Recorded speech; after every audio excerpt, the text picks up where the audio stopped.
This is a chief blanket, a third phase chief blanket rug by Lorlina Atencio. She's from Cove, Arizona.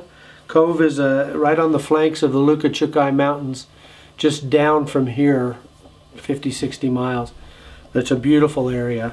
We call it a third phase because a first phase chief blanket is just linear, just black and white or blue and white. It's just alternating white stripes. A second phase, you start to see, oftentimes you'll just see the broader stripes and then this kind of a stripe through it, or just basic geometric designs. The third phase has the entire diamond shaped pattern, and this is a 9-spot. Call it a 9-spot because there are 9 basic designs. And Lorlina made this in a perfectly square pattern, and why you do that is because they fold in on themselves. If you bring that part up, it'll fold into this diamond. If you bring these over, it folds into that diamond shape. So they're really beautiful. Lorlina used churro wool and the sheep wool spun together. It's very, very strong.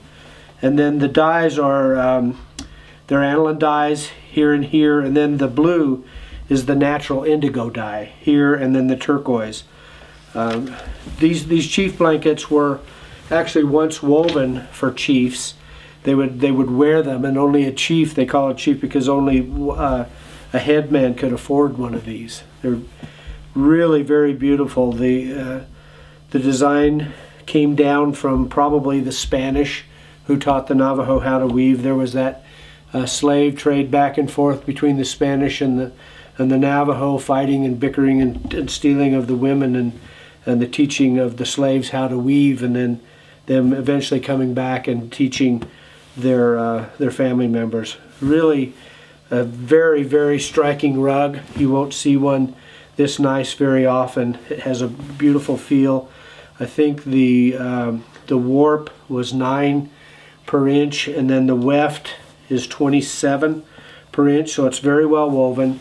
A really nice feel to it all the way around.